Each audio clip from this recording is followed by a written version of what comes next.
तो है गाइस, कैसे हुआ आप लोग। Welcome back to my YouTube channel और लेकर आ गया हूँ स्वालो स्टार ओरिजिन कॉन्टिनेंट के नेक्स्ट नोवेल की चैप्टर नंबर 372 को लेकर। तो आज की वीडियो थोड़ी सी मज़ेदार और थोड़ी सी बोरिंग भी होने वाली है, लेकिन आज की वीडियो में हम लोग देखने वाले हैं लू फेंग को अपनी हिनवान लेवल डॉग को बनाते हुए, और हम लोग देखेंगे कैसे लू फेंग ऑलरेडी केव वर्ल्ड में रहते ही बिना ब्रेक थ्रू किए ही कितना ज़्यादा पावरफुल हो जाता है। तो चलो एक नए सिरे से स्टार्ट करते हैं। तो जैसा कि अभी तक हमने पिछले एपिसोड में देखा कि लू फेंग ने जितना हो सके सारे ब्लड लाइन को स्टडी कर लिया था, उसी के साथ वो अपनी हिनवान लेवल डॉग को भी क्रिएट करना शुरू करता और हमें सीन चेंज करके केव रेजिडेंस की क्वाइट चैम्बर का ही सीन दिखाया जाता है, जहाँ पे लू फेंग बड़ी ही शांति से अपने पैरों को क्रॉस करके बैठा था। वहाँ पर वो सबसे पहले एक पिल को खाता है, फिर एक फ्रूट को खाता है और फिर एक वाइन जग को पी लेता है। उसकी सोल इन सब की वजह से काफ़ी ज़्यादा चमकना शुरू कर देती है और उसकी कंडीशंस अपने बेस्ट से भी काफ़ी ज़्यादा एक्सीलेंट हो जाती है, मतलब कुछ ज़्यादा ही बेहतर हो जाती है। और यहाँ पर लू फेंग कहता है कि मेरी ये फर्स्ट अटेम्प्ट है एक हिनवान लेवल डॉग को क्रिएट करने में, इसलिए मुझे अपनी कंडीशंस को पीक पर रखनी होगी। और लू फेंग इसके लिए काफ़ी ज़्यादा एक्साइटेड होता है। अब एक सिंगल पिल और फ्रूट वो दोनों 80,000 रिवॉर्ड पॉइंट्स के जितने थे। यहाँ पर वाइन तो शामिल ही नहीं की गई थी, वो तो उससे भी ज़्यादा महंगी होती है, इसलिए लू फेंग उन सबको खा जाता है, निगल जाता है, पी जाता है और अपने हिनवान लेवल डॉग को क्रिएट करना स्टार्ट करता है। लू फेंग की माइंड ऑलरेडी हिनवान लाइव डेड डॉग को क्रिएट करना शुरू कर देती है। उसके अंदर वो सारे सिस्टमैटिकली कंस्ट्रक्ट होना शुरू हो जाती हैं और अब भी लू फेंग अपनी आंखों को बंद किए था और तभी उसकी लाइव डेड डॉग ओपन हो जाती है और इसी के साथ वो अपने अंदर मिस्टीरियस रून्स को बनाना शुरू कर देता है। अंदर उसके मन में एक वॉइड होती है जहां पर वो उन सारे मिस्टीरियस रून पैटर्न्स को बना रहा होता है। ये रून पैटर्न्स असल में fusion of life and destructions होते हैं जो कि एक दूसरे के साथ मर्ज होना शुरू करते हैं और यहाँ पर उसको कंस्ट्रक्ट करने में लू फेंग को 100 डेज लग जाते हैं। ऐसे बढ़ते बढ़ते 1000 डेज और 10,000 डेज लगना शुरू हो जाते हैं। लू फेंग धीरे धीरे करके सारे पीसेस को एक साथ जोड़ना शुरू करता है और सारे रून पैटर्न्स डायग्राम को कॉम्प्रिहेंड करना शुरू कर देता है। लू फेंग उन सबको बनाते हुए अपने जजमेंट के साथ कहता है कि मेरी जो कंस्ट्रक्शन स्पीड है उसके अनुसार से मुझे इसको कंप्लीट करने में 10 इपोज का टाइम लग जाएगा। अभी हिनवान लेवल डॉग है वो काफ़ी ज़्यादा प्रोफाउंड होती है, तो ऑफ कोर्स जब लू फेंग पहली दफ़ा कर रहा है तो उसे इतना टाइम तो कम से कम लग ही जाएगा। अब यहाँ पर ये रून पैटर्न्स के बारे में थोड़ा और बताया जाता है कि लू फेंग जिन रून पैटर्न्स को बना रहा था वो असल में एंचेस्टर लेवल रून पैटर्न्स डायग्राम के बराबर ही होती है, मतलब कि लू फेंग की रून पैटर्न्स अभी के फिलहाल में केजुअल के रहते हुए भी वो एंचेस्टर लेवल को टक्कर दे सकती है। उससे भी ज़्यादा पावरफुल लू फेंग बनाने की कोशिश कर रहा था और कई सारे एस्ट्रोनॉमिकल फिगर्स में उसको बनाना था, एक दो नहीं था बल्कि अनगिनत थे। और यहाँ पर लू फेंग उन सबको फ्लॉलेस बनाना चाहता था, इसमें कोई भी पॉजेज नहीं हो। मतलब लू फेंग को आपने देखा हो कैसे ओरिजिन यूनिवर्स के अंदर उसने अपने बॉडी को बिल्कुल ही परफेक्ट बनाया था, वैसा ही लू फेंग अभी फिलहाल में अपने डॉग को, अपने हिनवान पैटर्न्स को सबको परफेक्ट बनाना चाहता ताकि वो सबसे ज़्यादा पावरफुल हो सके। अब यहाँ पे लू फेंग को 10 एपोज तो लगने वाले थे। अब ये आइडिया काफ़ी ज़्यादा अच्छा था, लेकिन इसमें लू फेंग के लिए काफ़ी सारी दिक्कतों का सामना करना पड़ सकता था, क्योंकि लू फेंग यार बिल्कुल ही अनजान होता है कि कैसे किया जाए, और जबकि वो पहली दफ़ा था तो लू फेंग उसको परफेक्टली तो कर नहीं सकता था, जिसके साथ लू फेंग उसको सॉल्व करने लगता है और ओकेजनली बीच बीच में पाउच होता और साथ में उसके प्रॉब्लम्स को सुलझाने की कोशिश करने लगता। ये एक ऐसा ही था जैसे एक बिलियंस ऑफ किलोमीटर्स बड़ी जितनी मशीन्स को प्रिसीजन के साथ बजाना, जिसमें कोई भी फ्लॉज ना हो और बिल्कुल परफेक्ट काम करती हो, उसकी कंस्ट्रक्शन में कोई भी कमी ना हो और हर एक पार्ट को बहुत ही पावरफुल तरीके से बनाया जा सके। और यहाँ पर एक डॉग को भी लू फेंग क्रिएट कर रहा था, तो यार लू फेंग को तो उसको एडजस्ट करना ही पड़ता, जिसके साथ वहाँ पे टाइम बीतने लगती है। और लू फेंग ने जो सोचा था कि 10 इपोज का मुझे टाइम लगेगा, वो बीतते बीतते 18 इपोज का टाइम लग जाता है। फाइनली लू फेंग अपना पहला हिनवान लेवल डॉग को क्रिएट करने में सक्सेस हो जाता और कहता है फाइनली ये हो चुका। लू फेंग इसको करने में काफ़ी ज़्यादा थक चुका था, लेकिन वो काफ़ी ज़्यादा खुश था क्योंकि उसके सामने सारे रून पैटर्न्स डायग्राम फ्लोट कर रहे थे और वो काफ़ी ज़्यादा खुश होता है। अभी सभी के अंदर फ्लॉज मौजूद थी, लेकिन उसने कंस्ट्रक्ट कर दिया था और ये काफ़ी ज़्यादा बड़ी होती है और ये डायग्राम इनवा एंचेस्टर लेवल रून पैटर्न जितनी पावरफुल होती हैं, जिसके साथ लू फेंग उन सबको ऑब्जर्व करने लगता है और वहाँ पर वो कहता है कि ये मेरा पहला दफ़ा है कि मैं 18 इपोज के अंदर हिनवा लाइव डेड डॉग को बनाया हूँ। और लू फेंग उन सबको देखने लगता है तो वहाँ पे उससे कुछ कमियां नज़र आती हैं। मतलब लू फेंग सिर्फ देख के ही उसकी कमी के बारे में पहचान जाता है। लू फेंग कहता है कि मैं बस एक झलक से ही बता सकता हूँ कि इसमें काफ़ी ज़्यादा फ्लॉलेस है, इसे और भी स्टेबल करना होगा। अभी लू फेंग ने समझ लो तो एक ढांचा बनाया था,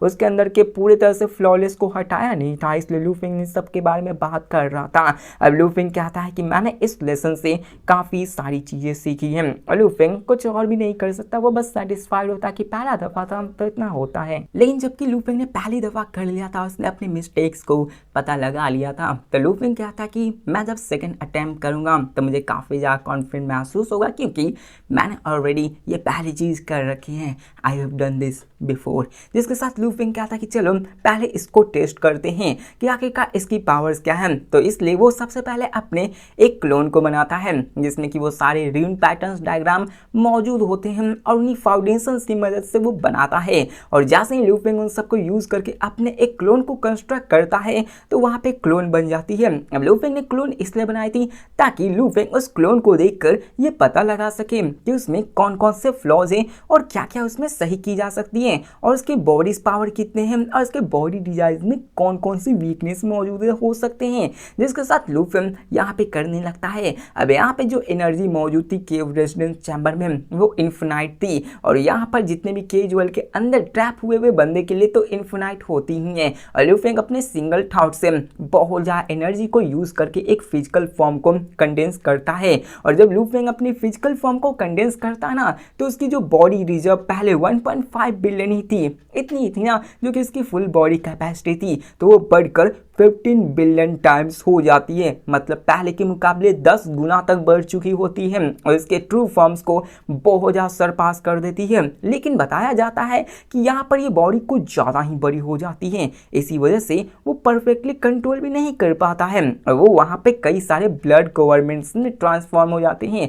मतलब कि वहाँ पे सी ऑफ ब्लड भी आने लगती है। वो सेम टू सेम वही प्रोसेस होता है जैसे कि आप किसी बर्फ को जमा नहीं पाए क्योंकि वो बर्फ बहुत बड़ा है तो वहाँ पर वो बर्फ पिघलकर पानी बन जाती है। तो सेम टू सेम यहाँ पे लू फेंग के साथ होती है। लू फेंग की बॉडी कुछ ज़्यादा ही बड़ी होती है, उसकी मैसिव रिजर्व 15 बिलियन तक चली गई थी। इससे लू फेंग की कुछ बॉडी पार्ट्स मतलब पूरी तरह से रिकंस्ट्रक्ट नहीं हो पाई थी और कुछ सी ऑफ ब्लड मतलब पानी बहकर वहाँ पे पसर चुकी थी, गिर चुकी थी, जो भी आप कह सकते हो। अब यहाँ पे लू फेंग के ऊपर एक ह्यूमनॉइड शेप तो मौजूद था, उसके ऊपर सियान स्केल्स थे और ये सियान स्केल्स अपने स्वैलो स्टार में जो स्टार टावर है ना उसी के सियान स्केल्स के सिमिलर होते हैं और इस ह्यूमनॉइड फॉर्म के अंदर काफ़ी भयंकर वाली ऑरा मौजूद थी। अब लू फेंग उस क्लोन को देखने लगता है। जैसे ही लू फेंग उस क्लोन को देखता है ना वो हंसना शुरू कर देता है और यहाँ पे लू फेंग कहता है कि मैं जो फर्स्ट वर्जन ऑफ हिनवा लाइव डेड डॉग है उसमें तो कुछ ज़्यादा ही फ्लॉ मौजूद है, इतना कि वो अपने इस मैसिव बॉडी को परफेक्टली कंट्रोल भी नहीं कर सकता क्योंकि पहले लू फेंग 1.5 बिलियन को परफेक्टली कंट्रोल कर पा सकता था, लेकिन फिलहाल में 10 गुना पावर बढ़ने की वजह से लू फेंग उसको परफेक्टली नहीं कंट्रोल कर पाता। कुछ ना कुछ ऐसी पावर्स थी जिसको कि वो यूज नहीं कर पाता जिससे कि वो सी ऑफ ब्लड में ट्रांसफॉर्म हो चुकी थी। अब यहाँ पे कंडेंस ह्यूमनॉइड पिछले वर्जन से ऑफ कोर्स ज़्यादा पावरफुल थी। उसके सियान स्केल्स स्टार टावर के ब्लड स्केल्स के सिंबल ही होते हैं, सिमिलर ही होते हैं। लू फेंग ये सेंस कर पाता कि यार वो बिना केज वर्ल्ड के ब्रेक थ्रू किए हुए ही उसकी पावर्स काफ़ी ज़्यादा बढ़ चुकी है, लेकिन वो ये भी जानता था कि यार इसको इतना ज़्यादा भी मेंटेन नहीं किया जा सकता है, मुझे और भी पावर्स की ज़रूरत होगी और मुझे मुझे और भी एक्स्ट्रा एबिलिटीज चाहिए होंगी ताकि मैं अपने फैटल फ्लॉज को मिटा सकूं। और लूफिंग इन सब के बारे में सोचने लगता है। अब यहाँ पे लूफिंग की फर्स्ट वर्जन तो परफेक्ट होने से बहुत ज़्यादा दूर थी, लेकिन उसकी क्लोन्स सच में अपने ओरिजिन बॉडी से सुपीरियर हो चुकी थी, क्योंकि वो अभी फिलहाल में 5 बिलियन एनर्जी टाइम्स को कंट्रोल कर पाता था। मतलब यहाँ पे लूफिंग 15 बिलियन में से 5 बिलियन को कंट्रोल कर पाता, वहीं पे 10 बिलियन सी ऑफ ब्लड में तब्दील होकर बह चुकी होती है। टोटल एनर्जी कैपेसिटी बहुत ज़्यादा इंक्रीज हो चुकी थी, इसलिए ऐसा हो रहा होता है। और फिलहाल में लूफिंग की semi human life in death दाओ भी वो बहुत ज़्यादा स्ट्रॉन्गर हो चुकी थी, लेकिन फिर भी उसमें कई सारे नंबरस फ्लॉज होती हैं। उसके स्पिरिचुअल कॉन्शियसनेस सिस्टम वो भी इससे अफेक्ट हो रही थी, जिससे लूफिंग काफ़ी ज़्यादा नाराज होता है कि यार छोड़ो कोई ना, लेकिन लूफिंग सेटिस्फाइड भी होता है और कहता चलो इसको फेंको और फिर से स्टार्ट करते हैं। इसलिए लूफिंग अपने सेकंड अटेम्प्ट को स्टार्ट कर देता है ताकि वो फिर से ह्यूमन लाइफ डेथ दाओ को क्रिएट कर सके। अब यहाँ पे पता नहीं कोई लिमिट है या फिर नहीं, लेकिन हम आप जितना चाहे उतना बार अटेम्प्ट दे सकते हो। मतलब ये अटेम्प्ट है कि अगर आपने अटेम्प्ट दिया और आप ब्रेक थ्रू कर गए तो ब्रेक थ्रू कर गए, उसके पास क्या ही किया जा सकता है। अब लूफिंग के पास फर्स्ट अटेम्प्ट की एक्सपीरियंस थी, तो लूफिंग इस बार काफ़ी ज़्यादा कॉशियस होकर इस बार करने लगता है। इस बार वो सारे ड्रीम पैटर्न्स को हर जगह अच्छे से प्लेस करता है, अपनी फाउंडेशंस को पहले बिल्ड करता है ताकि वो और भी ज़्यादा पावरफुल बन सके, और ऐसे ही करके वो धीरे धीरे करना शुरू करता है। इस टाइम ये प्रोसेस थोड़ा सा शॉर्ट होता है, पहले 18 ईपोज लगे थे तो इस बार सिर्फ 15 ईपोज का ही टाइम लगा था। और इस बार जो second version of human life death दाओ जितो जी वो कंप्लीट हो गई थी, और ये फर्स्ट वर्जन से काफ़ी ज़्यादा बेहतर और सुपीरियर होती हैं। लूफिंग अपनी कोलोसल रून पैटर्न्स को सामने की तरफ देखने लगता है, जिसमें कि लाइफ एंड डिस्ट्रक्शंस आराम से फ्यूज हो चुके थे, और हर एक रून पैटर्न्स एक लाइट की तरफ फ्लो कर रही थी और चगमगा रही होती है। वो ये भी सेंस कर पा था कि कैसे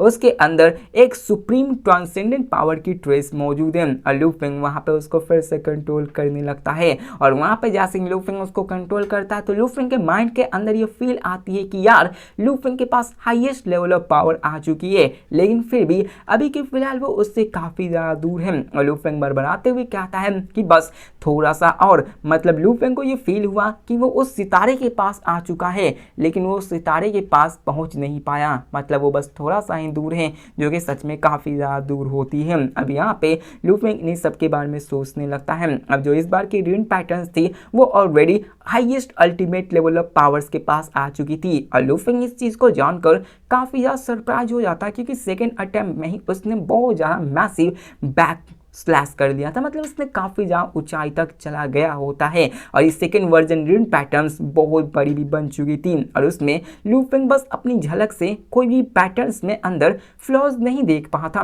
मतलब पहले में जो देख कर ही पता लगा दिया था कि इसमें फ्लॉज मौजूद है, तो लूफिंग को दूसरी दफ़ा में सिर्फ देख कर नहीं पता लगा पाया था कि इसमें फ्लॉज मौजूद है या फिर नहीं, क्योंकि पूरी की पूरी रून पैटर्न्स थोड़ी सी अच्छी खासी लग रही थी। लेकिन जबकि ये ह्यूमन एंसेस्टर लेवल रून पैटर्न्स है जिसके कि अंदर ऑरिजिन कोर्स भी होती है, तो लूफिंग अभी के फिलहाल में इसको देख नहीं सकता। ये सरफेस से ऊपर फ्लॉलेस नजर आती है, लेकिन अगर देखा जाए इसके डीप डाउन में अंदर तो इसमें फ्लॉ तो होगी ही। लूफिंग इस चीज को अच्छे से समझते हुए कहता है कि मैं इसके अंदर से तो हाई लेवल पावर्स को सेंस कर पा रहा हूँ, लेकिन ये second version of human life death दाओ ये क्वालिटेटिव ट्रांसफॉर्मेशन में नहीं गया है, और ये अभी तक एक ट्रू ह्यूमन लेवल दाओ नहीं बनी है, क्योंकि यहाँ पर जितने भी लूफिंग ने पब्लिकली प्रैक्टिशनर फैक्शंस में इंटेलिजेंस मौजूद है। तो लूफिंग एक चीज पता लगाया था कि जितने भी 7 लॉर्ड्स ने उन्हें बताया है कि जब भी कोई बंदा एक ह्यूमन लेवल दाओ को कंप्रीहेंड कर लेता है तो उनकी life form level immediately law level में ट्रांसेंड हो जाती है। मतलब ये हुआ कि लूफिंग ने तो परफेक्टली बना लिया जो कि उसको देखने में लग रहा था, लेकिन वो अभी भी केजुअल के अंदर ट्रैप था और वो ब्रेक थ्रू नहीं किया था, जिसका मतलब यही कि लूफिंग ने जो बनाया है वो बिल्कुल ही फ्लॉलेस नहीं था।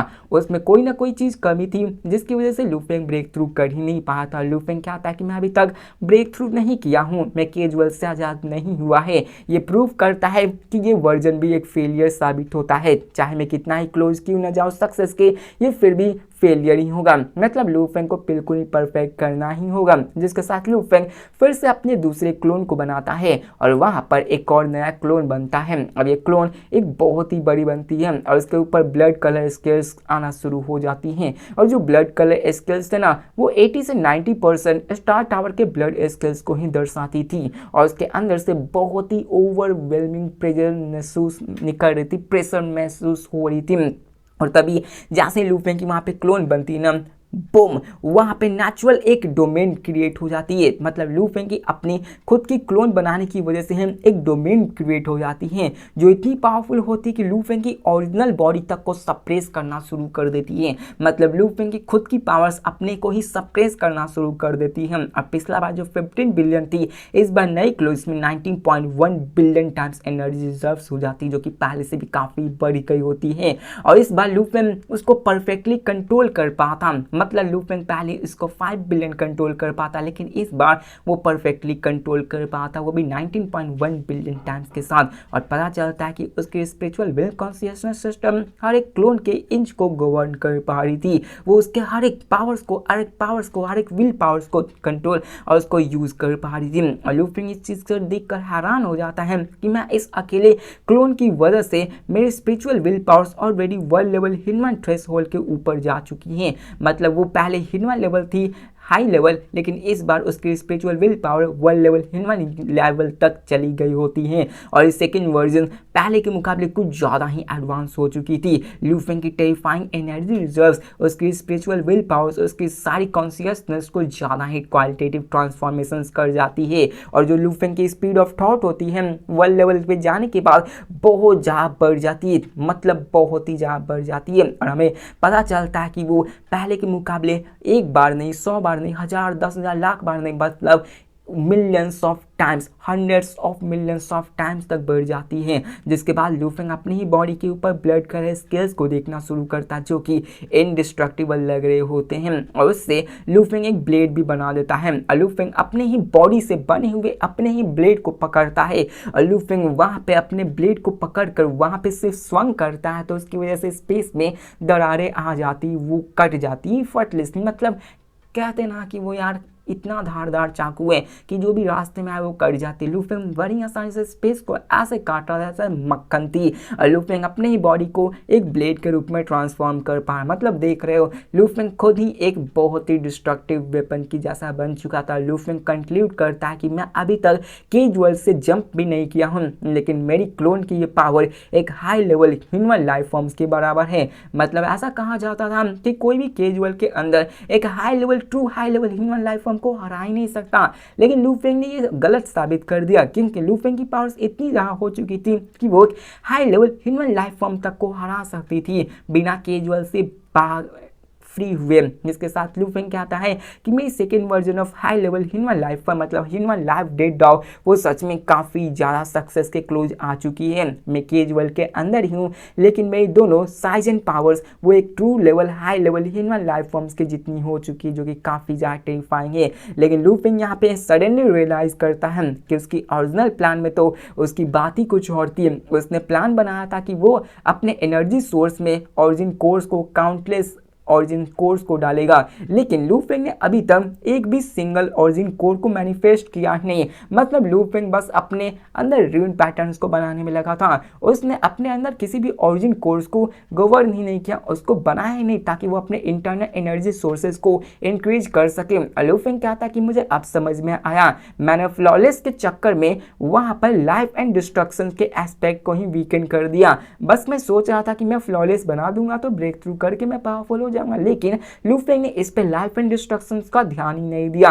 इसलिए लू फेंग यहाँ पे डिसाइड करता कि वो अपने सेकेंड वर्जन ऑफ क्लोन को ऐसे ही रखेगा और वहां पे अपने कुछ एडिशनल ट्रेजर्स और कॉन्जुनेटिव स्पीड कॉम्प्रिहेंशन और बाकी सब की मदद से अपने आप को इनहेंस करके थर्ड वर्जन को क्रिएट करूंगा। जिसके साथ लू फेंग अपने थर्ड वर्जन को भी क्रिएट करता है जिसके अंदर mysteries of life and destructions भी मौजूद होती है। वो पहले के मुकाबले काफी ज्यादा परफेक्ट होती है और लू फेंग जैसे उसके रेन पैटर्न डायग्राम को कंप्लीट करता है, लू फेंग को उसके अंदर से सुप्रीम ट्रांसेंडेंट पावर की झलक आती है जो कि उसको काफ़ी पावरफुल बना चुकी होती है। अब ये रून पैटर्न्स बहुत ही बड़ी हो जाती है और बहुत ही एनिमेटिव हो जाती है, जिसमें कि काफ़ी एनर्जी मतलब इन्फिनाइट एनर्जी दिखा रही होती है। लेकिन ये पैटर्न्स इतनी पावरफुल हो चुकी थी कि एक ह्यूमन एंसेस्टर लेवल रून पैटर्न्स से ज़्यादा प्रोफाउंड लग रही थी। और यहाँ पे लू फेंग कहता है कि मैं अल्टीमेट पावर के काफ़ी नज़दीक हूँ, लेकिन गैप कहाँ है, मतलब लू फेंग अभी भी ब्रेक थ्रू नहीं कर पाता। और यहाँ पे लू फेंग फिर से डिसाइड करता कि मैं थर्ड बार ट्राई किया तो चलो फिर से मैं क्लोन को क्रिएट करता हूँ। लू फेंग फिर से